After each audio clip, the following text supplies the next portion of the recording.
Hey guys, can you hear me now? Hi, Boris. Yes, we can finally hear you.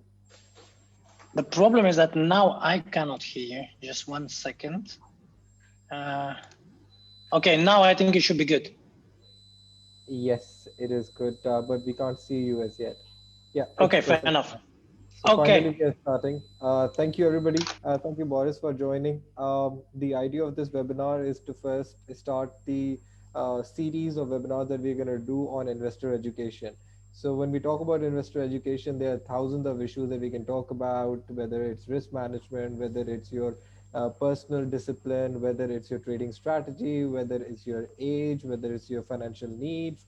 But one thing that we're going to focus on right now, and the reason why we asked Boris to join us, it's very kind of him to actually take time out because of his global experience in valuation of technology and growth companies, right? Because that's the in thing these days. We have seen technology sector outperform the index in Pakistan and even globally. So, of course, I'll just tell you about the stock market dynamics in Pakistan, Boris. So people are here used to evaluating things on the PE ratios and price to book ratios, and the usual question is how much is the asset worth, what is the depreciation like, what is the dividend yield. So in tech stocks, which are growth stocks, which are idea based, which could have exponential return, or at the same time have higher risk also. So let's begin with your experience on it, and how should the investors value these growth stocks? What sort of so multiple should we look at? I mean, to be honest, yourself, you're a CFA holder, and I'm sure in the audience there are a lot of people who are CFA holders. And then how we got to basically do this webinar is when I was, when I was speaking with Ali, and then we were like, what's happening on the markets at the moment? Are the traditional, methodologies to actually value stocks working? And then we started kind of talking whether the DCM model is kind of working today, whether tech stocks could be actually valued using the dividend discount model. And then when you look at it, it's not the case, because what happens with growth stocks and tech stocks, they do not pay any dividends, and then as they do not pay any dividends, you can't use that metric. So that's the first one, right?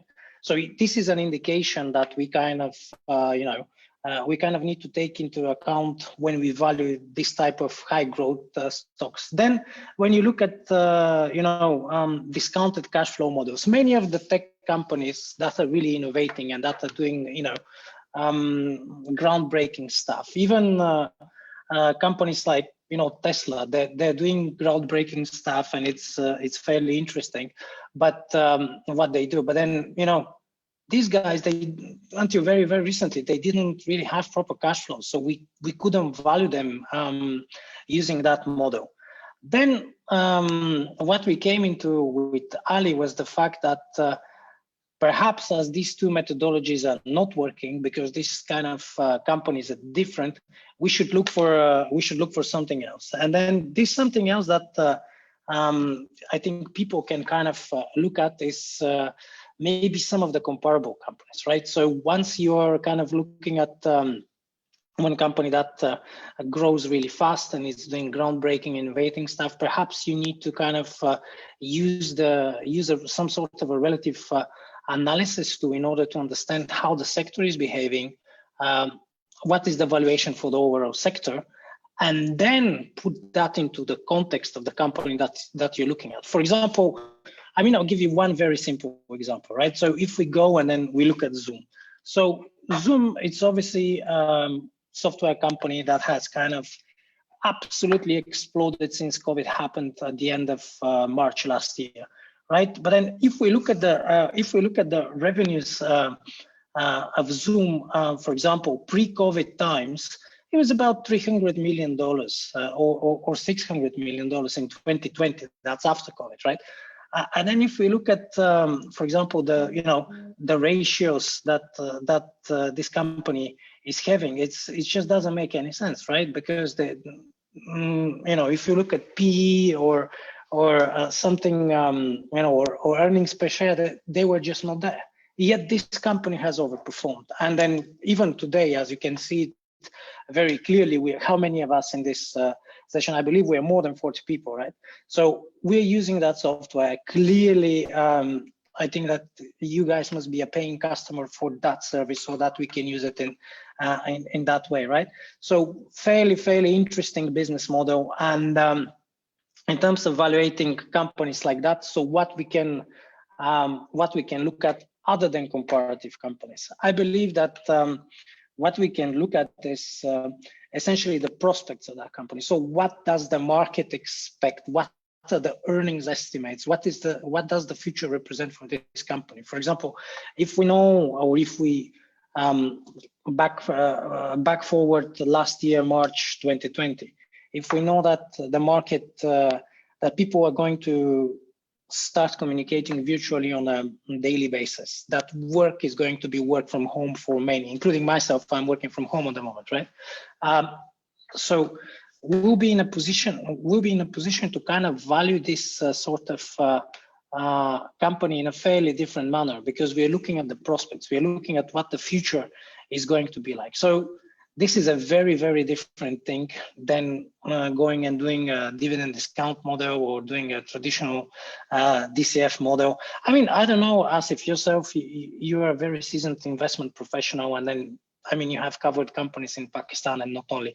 What would you say? Do you think that existing methodologies are something that we could potentially apply to this type of companies, or has it changed? What are your thoughts on that? Boris, you're absolutely right. So the first thing, when you give an example of Zoom as a company listed and the valuation that people assign to Zoom, is that we have to look at the product's acceptability or the service's acceptability. And if there is any consumer pattern which is changing, which makes us feel that this product will be widely used, massively used, and globally used, then the valuation does not require us to use DDMs or the DCFs.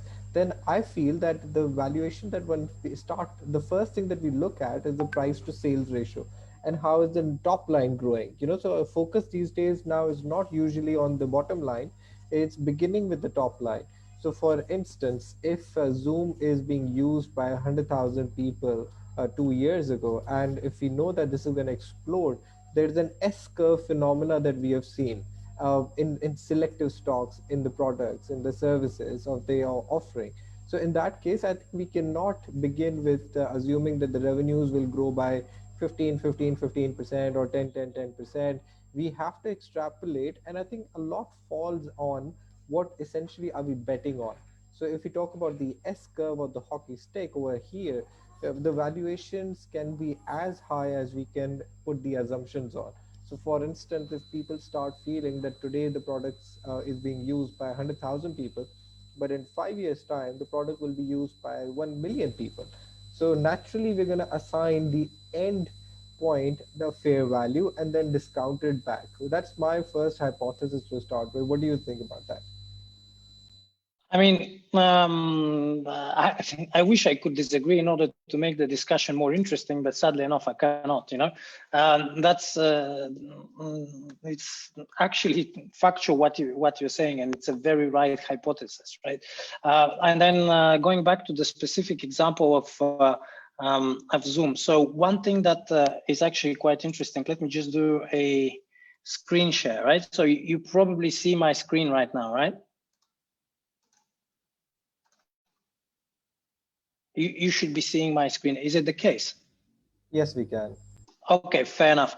So here, what I'm looking at is like, I'm looking at Zoom. So that's the ticker for Zoom, and then I'm on the earnings estimates screen. And then on that earnings estimates screen, what I can see is that the year-on-year growth of estimates in EPS for this particular company is 388%, right?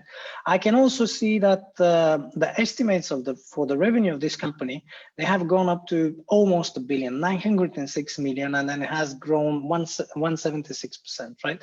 So it is the same for the earnings per share, 617%, EBITDA 294%. So I think that this kind of gives us a very interesting, how do you say, material for thought, right? Because if the market is expecting that this company is going to perform so well, naturally there is going to be a lot of people who are buying that particular stock. So here there is a little caveat, I would say, and then that little caveat is potentially the following. There are a lot of people who are investors, and then there are a lot of people who are not investors, right? So we need to be aware that on the markets, some people are there for longer term, other people are just making speculative bets in order to kind of profit from be it volatility or just making a bet like you would do on any other betting venue, right?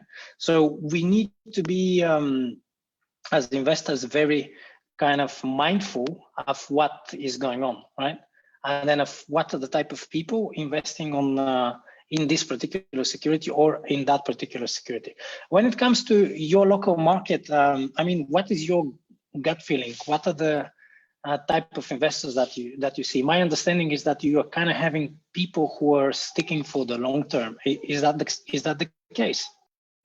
I think if we start looking at the types of investors that we have and we break them down into institutions, so yes, you've got mutual funds who have a long-term horizon. Their first job to start with is to beat the index, and they're not really risk-taking per se. And it's very difficult to convince your investment committee to buy a share of a company which is loss-making and probably is going to be loss-making for next couple of years.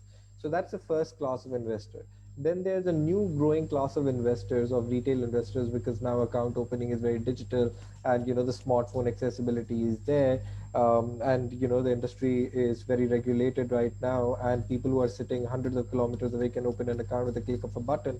So these guys are more speculative in nature. They want to go into the liquid stocks, the stocks which are going up. There's a herd mentality which is going here. So you talked about the type of investors. Could you give us a few examples or how important it is to diversify within these speculative bets also? Because the technology companies that we invested, it's basically we're investing in their ideas. As long as the idea is acceptable, is growing, as you give an example of Zoom, the product price will go up, the share price of the company will go up, the valuation will keep propping up. Meanwhile, in that process, the technical guys will start talking about what's overbought and what's oversold to create a volatility within the chart. But how important it is for investors to diversify when they are going into companies like this, which can potentially go 300% up, or they can also come down 67 or 70%. How important is the element of diversification in these such ultra high beta stocks, we should say? To be honest, I mean, I don't know, right? So when you don't know, you don't know. One thing that I can kind of share out of my experiences is the following: that when you look at, diversifying your portfolio, diversification is important. And then when you go and then you invest in stocks that are highly volatile, you naturally should be looking at putting in amounts that are reasonable. By reasonable, what I mean is that you're looking at potentially putting an amount that you could afford to lose, and that's not going to hurt you, right? So that's, for me, this is just common sense that lies to the discipline that you were discussing about like 10 minutes ago, whenever we started, you mentioned that there are different type of investors, there are different type of psychological profiles, but discipline is something which is very, very common, right? So when you're doing when you're trading these very high volatility stocks, it's very good to be prepared to lose and to know that it might go one way or it might go just the opposite way. Another thing which is fairly important in that particular in those particular stocks is the fact that liquidity might be an issue, because if you look at all these technological companies, at the end of the day, there is only so much liquidity. It's not comparable with the highly liquid blue chip stocks, which are way more liquid, right? So, for example, if we take the case of Zoom, their average daily volume is about $5 million, right? So that's nothing, right? If you compare that with something that a Google would have, or even a BP or any other large cap blue chip stock would have. That's just fractional. So liquidity can be a concern. Also, one thing which is important is the fact that we need to stick probably to non-leveraged products. So I know that in the case of Pakistan, there are no leveraged products allowed so far. If something has changed, please let me know. But I don't think so. So when you are kind of sticking to the real asset, there's only so much that you can do. So these are the kind of things that are very, very important, right? Okay, question. Murtaza has asked a question. If we use Zoom stocks as an example, Bill Gates tweeted that would be back to normal in 2022. So would you be a good bet to invest in stocks of a company that gained market traction due to once in a lifetime COVID phenomenon? I mean, it is very difficult to give you a yes or no answer, right? So that's an interesting question. It depends what is your hypothesis, right? Asif was talking about investment hypothesis. So this is fairly important, right? I believe that each and every single investor needs to have their own investment hypothesis. And then if you look at the large guys in the business, they have spent years crafting their investment hypothesis, right? And then different investment hypotheses with an S at the end, right? So it depends on what is your investment hypothesis. If you believe in that company, if you believe that the world is going to continue to be as digital as it is today, or even perhaps become more digital, yeah, that's probably a fair assumption. The stock could double. But what happens if the world changes, and then if something else better than Zoom comes in, if there is an app that does virtual reality tomorrow, I mean, would we be using Zoom, or would we be using that new technologically advanced company that is going to potentially allow us to go and do a virtual reality meeting? I mean, I don't know. I'm unsure. It depends on what's your bet. And then one thing which is important, let's not confuse betting on the stock market with investing on the stock market. These are two very, very different things.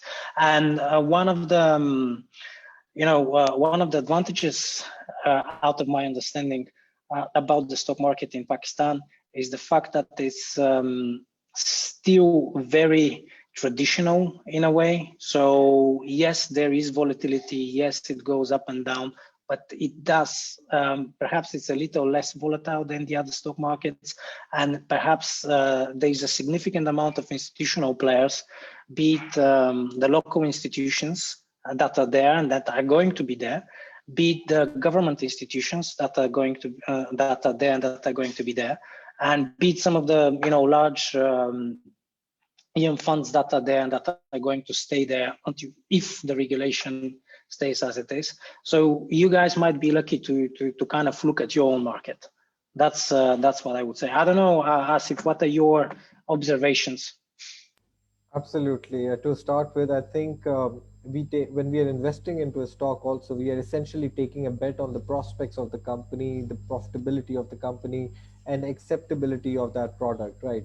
So I think assigning a conventional price to earning multiple using PIV yield and adding a risk premium and just inversing it is just not going to happen. So if you talk about Pakistan, right, you're talking about belief in the company. So the first thing that investors need to understand is that what's your conviction? What is your belief? What is your outlook? Do you buy the story? Do you feel that this will continue to do well or not? So there are two examples that I like to give to my investors here. Number one is for those local investors, Unity Foods, that's been growing like anything in Pakistan, and Mizan Bank. So this Mizan Bank has a very high ROE, Boris. It trades at price to book of 3. And it's been an eternal growth story, as we should say, in last 10 to 12 years. Investors just don't want to sell it. So naturally, people assign a higher multiple to it. They're like, it's all right if we are buying it at 20-30% higher price than the comparative, but 3-5 years down the line, it should do better because we believe in it. So that's first thing, it's your conviction on the investment that you are doing. It's not just speculative spread betting either. And so similarly, if you talk about global examples, right, if you believe that smartphones are here to stay, electric vehicles are here to stay, and the use of semiconductors will increase exponentially. So of course people will buy those companies such as LG Chemicals. They are into their semiconductors business, right? They're going aggressively into it, and so is now Samsung. So I think it's important to understand what we are really buying it. So when I started my career, say 12 years ago, I was told by mentor that pharmaceutical companies in Pakistan trade at 30 price earning or 35 or even 40 price to earning multiple. That's because it's based upon the previous history of the company and the future potential of the company. These stocks have grown their profitability by 20% in a country where the inflation is 10 to 12%. So there's a real growth in the profitability by 8-10%, and people are willing to assign even a higher multiple on that. So that's something that I personally realized, that the conventional price to earning multiple of 6 or 8 is just not applicable on the growth stocks. As long as the music is being played, people remain invested in. There comes a point where you feel that it's high enough. So the technical guys give their calls. No, it's too much. It's pricing in 10 years growth today. If it's pricing in 3 years growth today, a lot has to do with the optimism in the market or not. So we have a question here, Boris. Tokir is saying, what can be the most prudent strategy when it comes to tech stocks which do not have any promising historical fundamentals? So essentially, he's asking, if the company doesn't have history and yet it's trading at a higher valuation, I think we're essentially buying the future prospects or the ideas or the dreams that the company is selling, or the sponsor's profile or the vision that the sponsor has. What is a prudent investment strategy or a trading strategy for that? If you could shed light.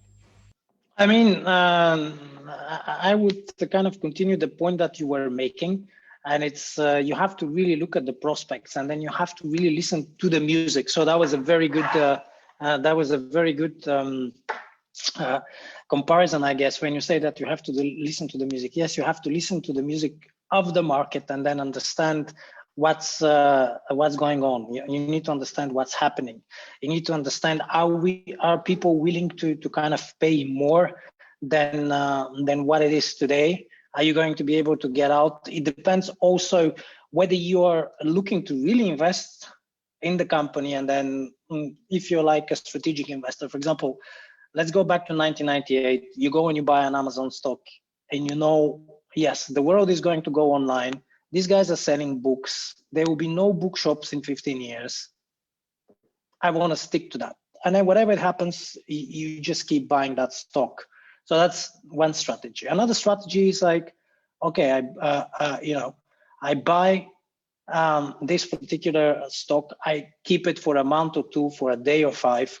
I sell it. I cash my profit. I look for the next one, right? So these are things that are to be considered while looking at stocks like that. And then something else as well. I don't know whether you guys have done a session on technical analysis, but then technical analysis, when you're looking at, I believe, highly volatile stocks, is something which is fairly important. And the reason why it is fairly important is because you are looking at, you're looking at what other people think. And then technical indicators are very good in capturing that market sentiment. Things like a relative strength index, things like, MACD, things like, I don't know, Fibonacci lines, things like Ichimoku charts, things like candles. They can tell you quite a lot of stuff when you add it to the volume, and then when you add it to the moving averages of what's going on that particular stock, right?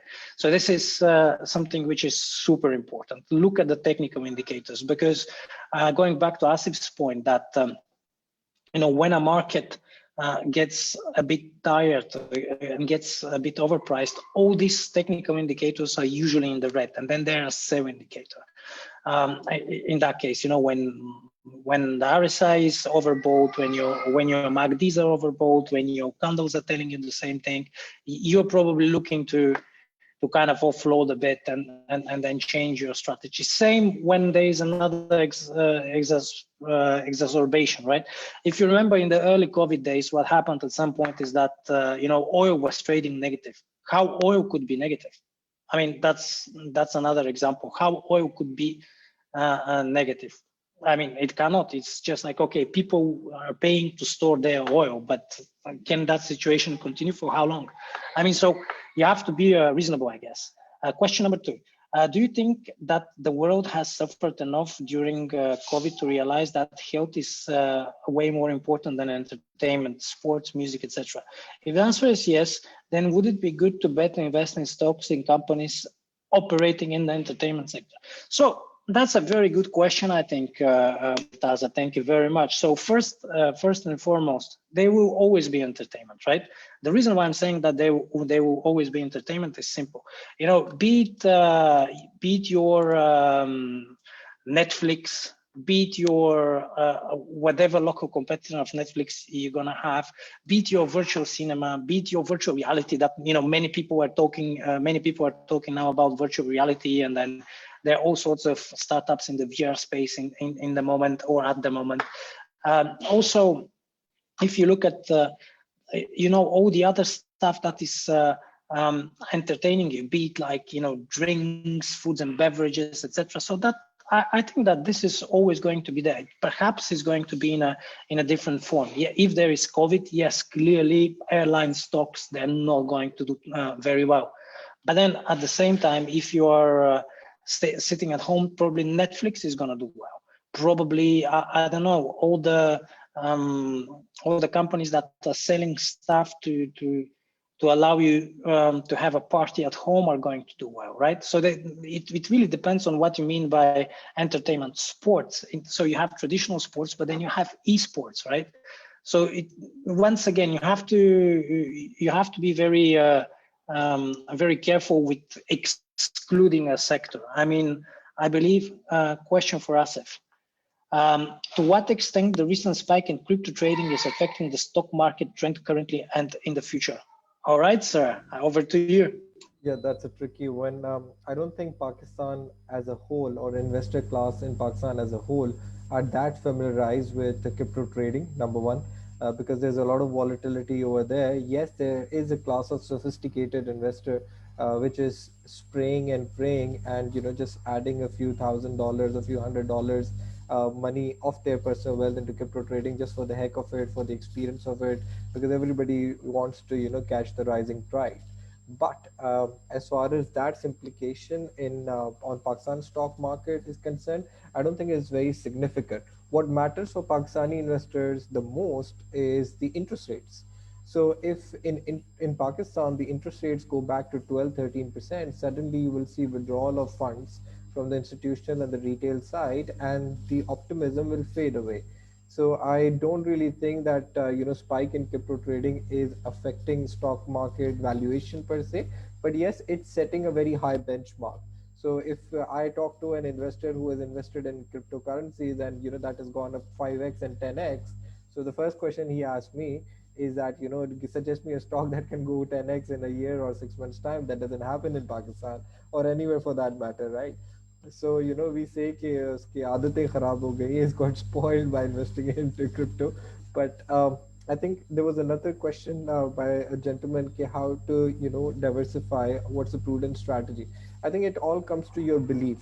If you can live with a risky strategy, it's important that you diversify and allocate a percentage of your portfolio, say 10% or 15% to these hopeful stocks, I should say, and keep 3% in 5 stocks or 4% in 4 stocks, just to manage your risk properly. And there's one more important thing that we should look at, is that you have to focus on your top line. So I'll give you an example. In Pakistan, there are two companies. One is being talked about these days is Image. So essentially, it's a fashion clothing brand, and now they're focusing too much on their e-commerce business, to that extent that even in their financial statement director's report, I just read it here, it's publicly available.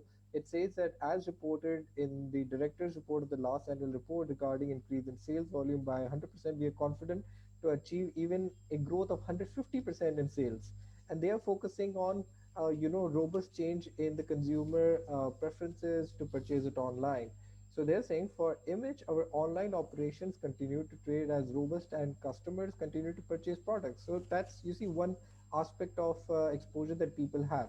if you believe that this company will be able to sell at growth rate of 50 to 60% every year for next 4 years, you have to imagine a top line in your brain, and you have to imagine a net interest margin over there, and you have to just assume that agar after 3 years, if this company is going to make, say, $2 million worth of profitability at that growth rate, this company should be worth 10x, say $20 million.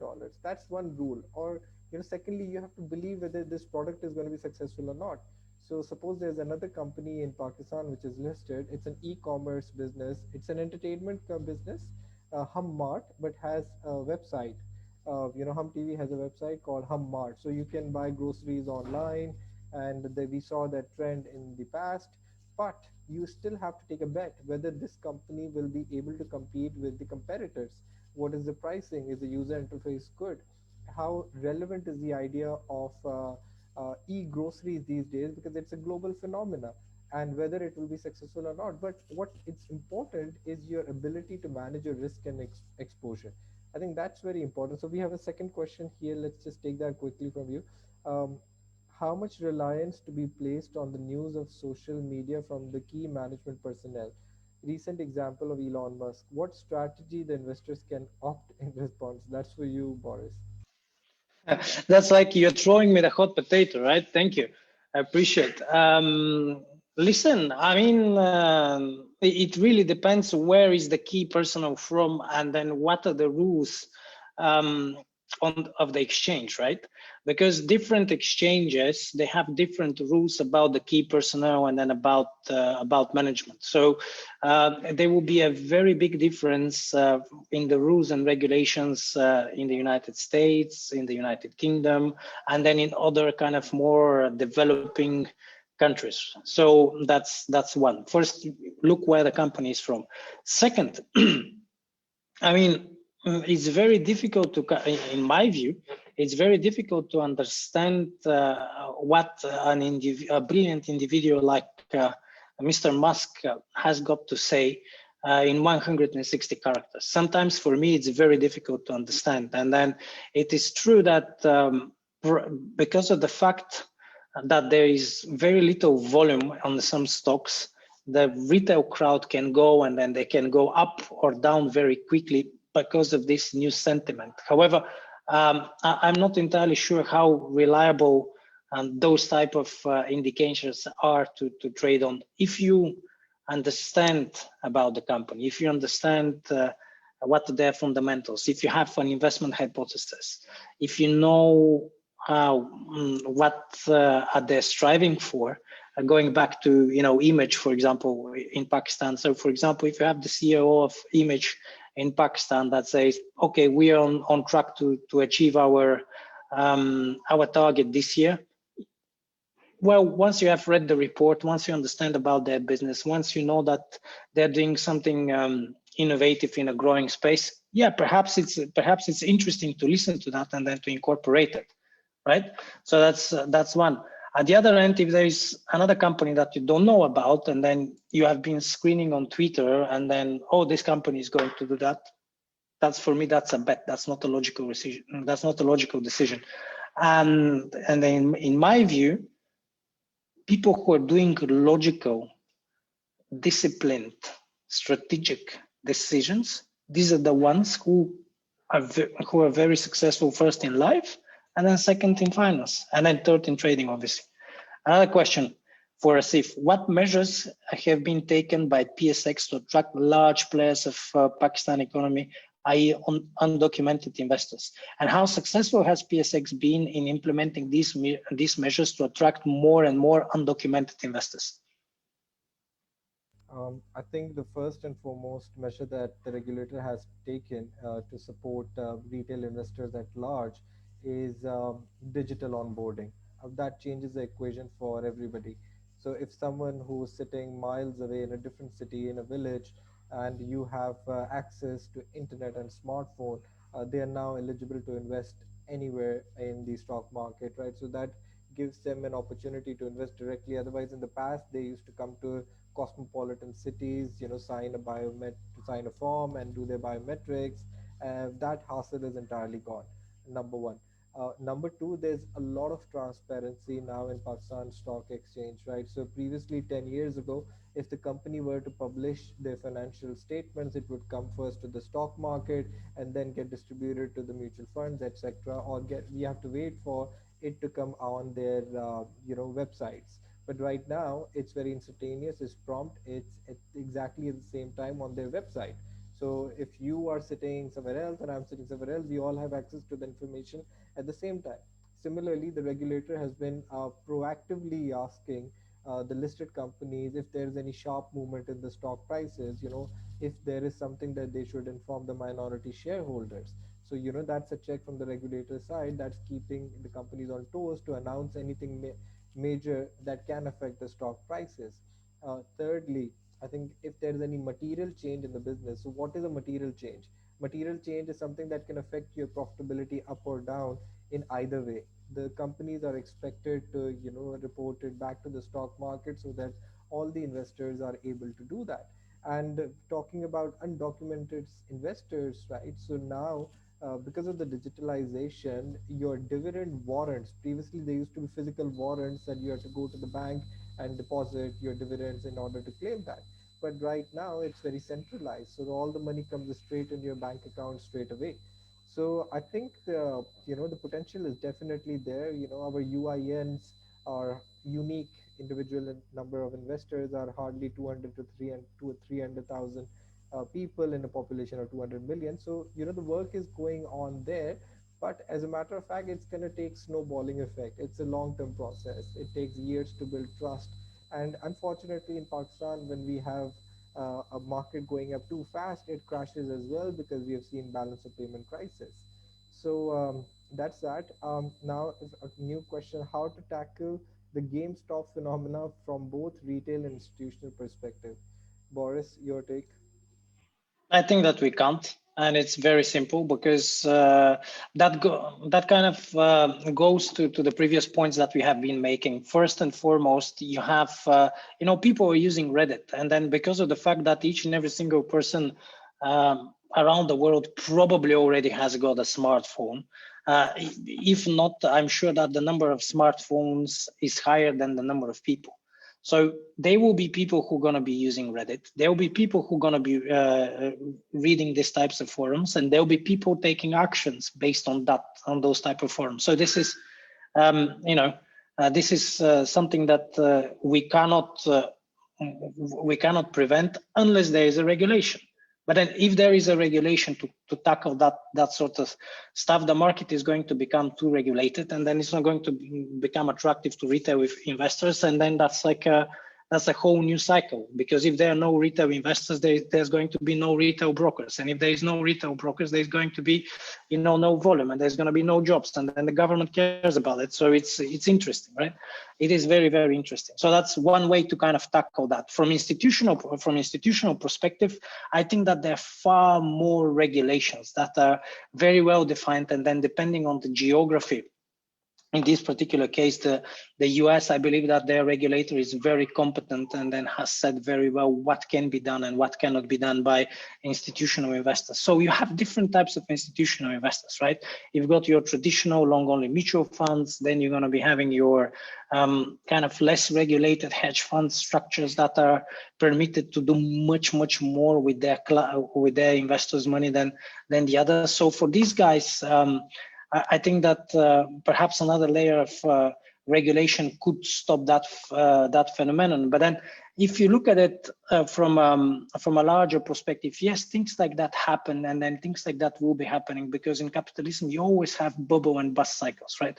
So be it in 2007 with the mortgage crisis, be it if we look into history, and then.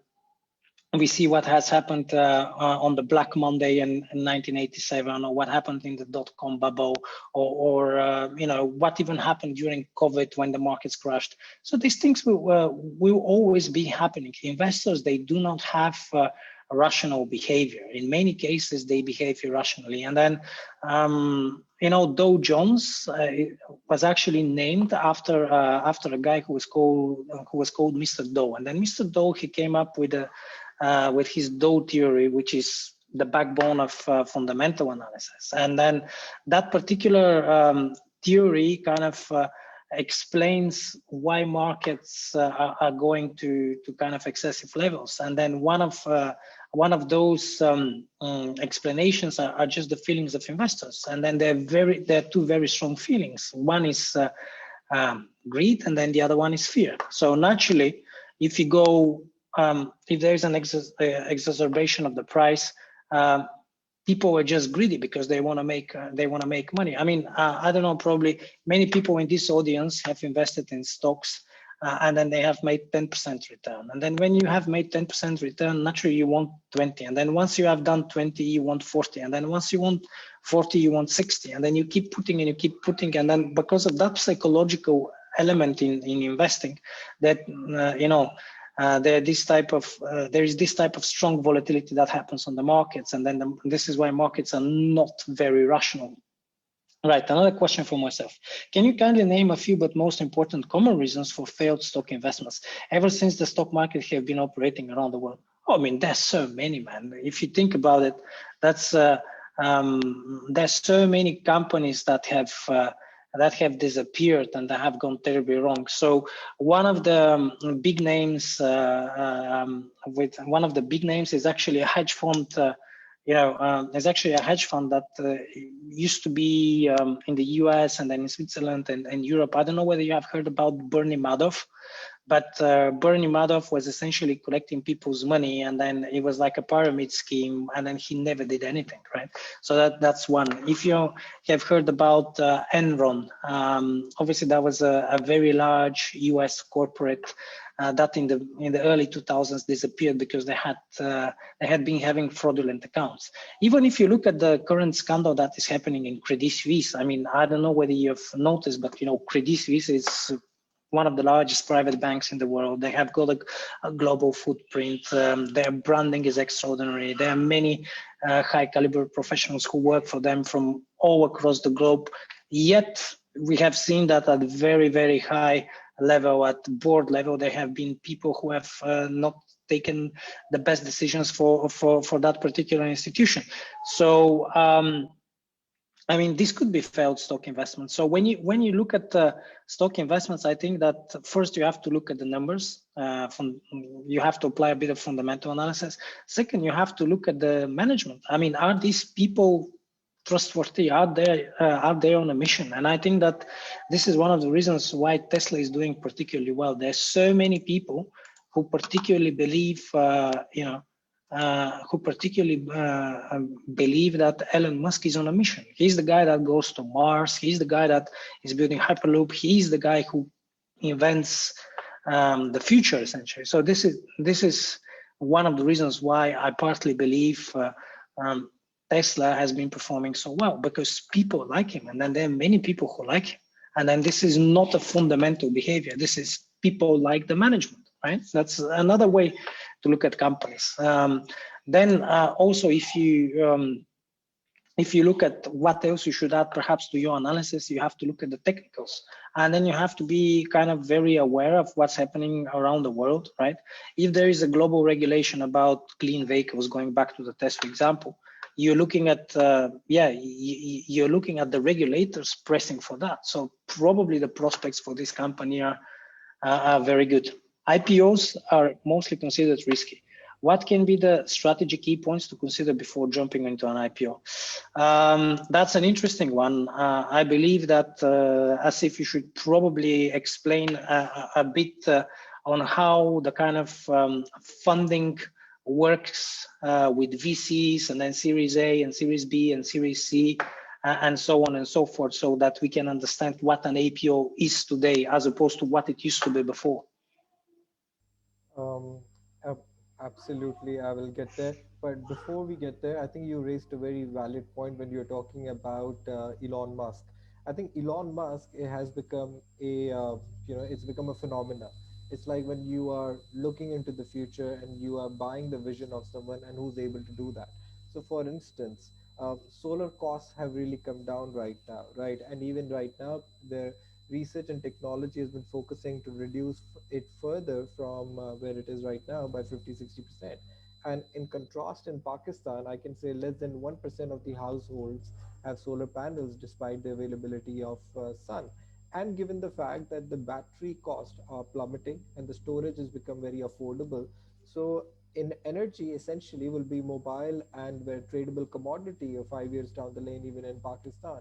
So I think we have to look into the future. If that is the case, then for us to invest in people, we have to see that there's going to be an explosive growth here. So we have to see how the world is moving.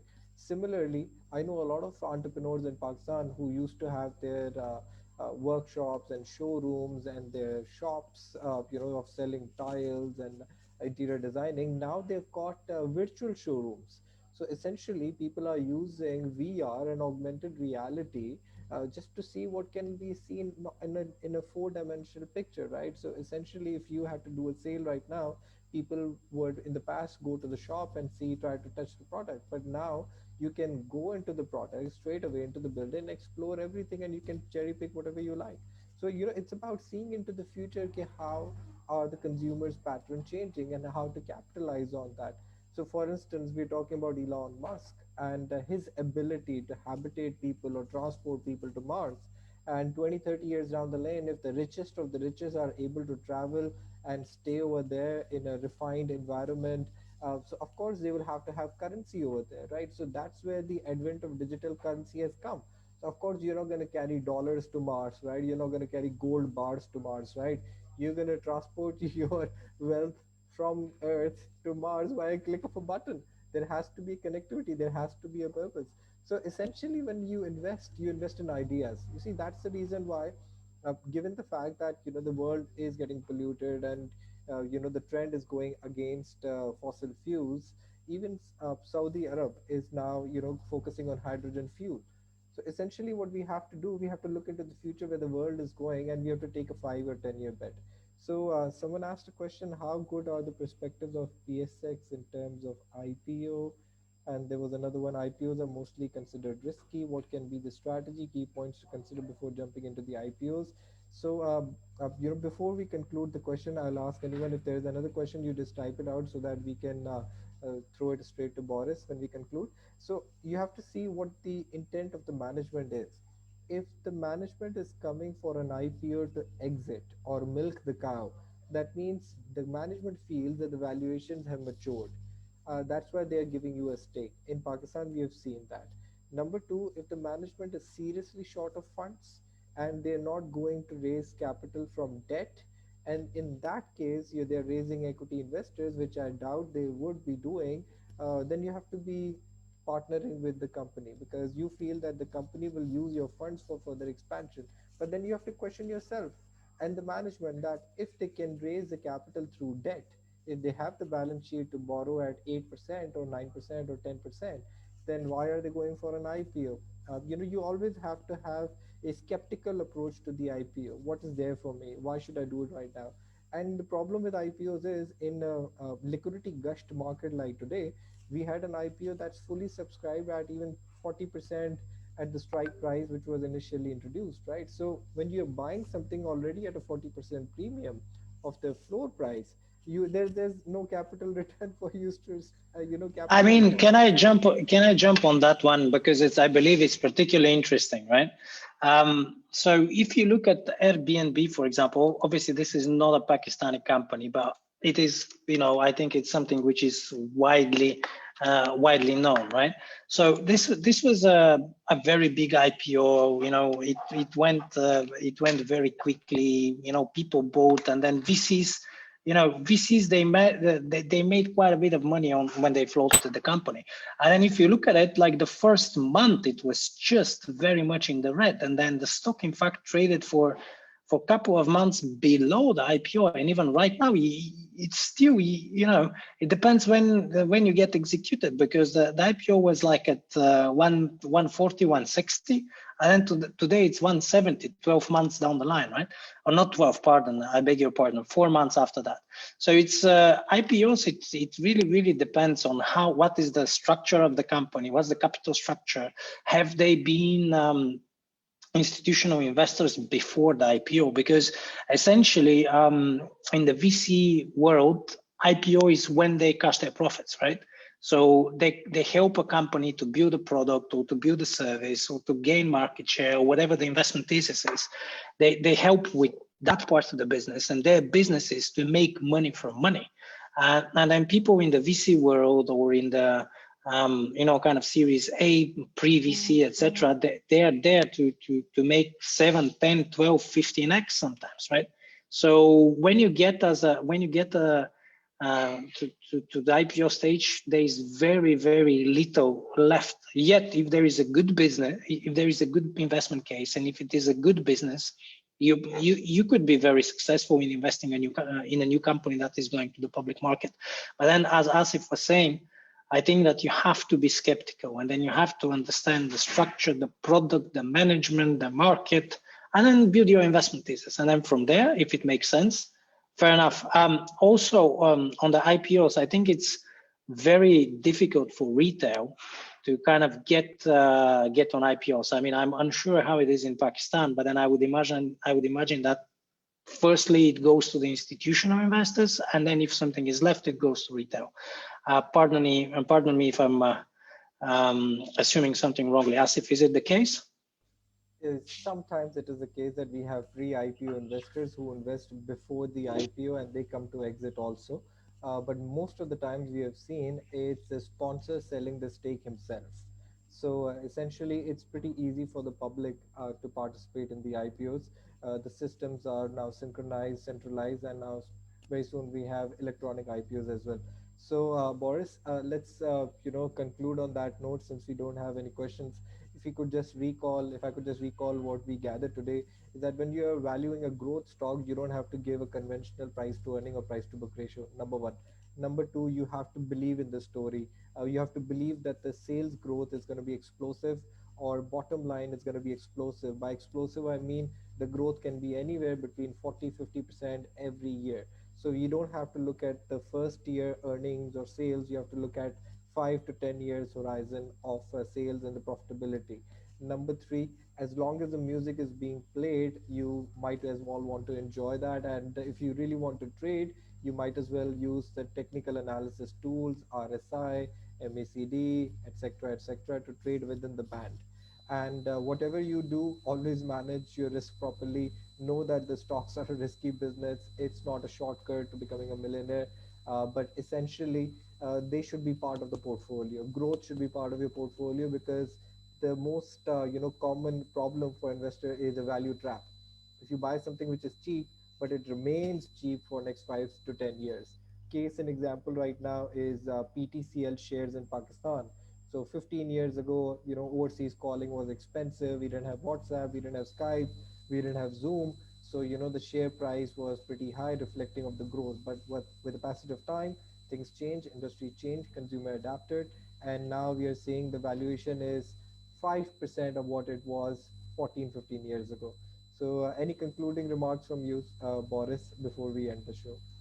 I mean, I think it's what you have said, it just makes sense. So basically, there has to be also, if I can add one more thing, there has to be also situational awareness. And then it's very difficult to kind of use manuals that were written 20, 30, 40 years ago for the new current digital reality, right? When they were doing the dividend discount model or DCM or whatever, I mean, internet didn't exist, right? They were using newspapers to see the valuations of stocks.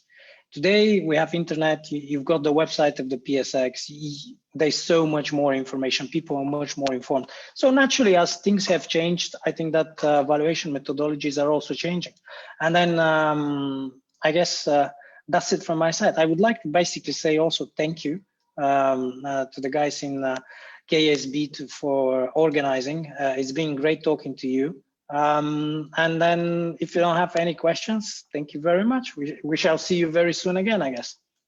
Absolutely. Thank you everybody for joining in. If you have any questions, you can write to us on our Facebook page. You can send email to us.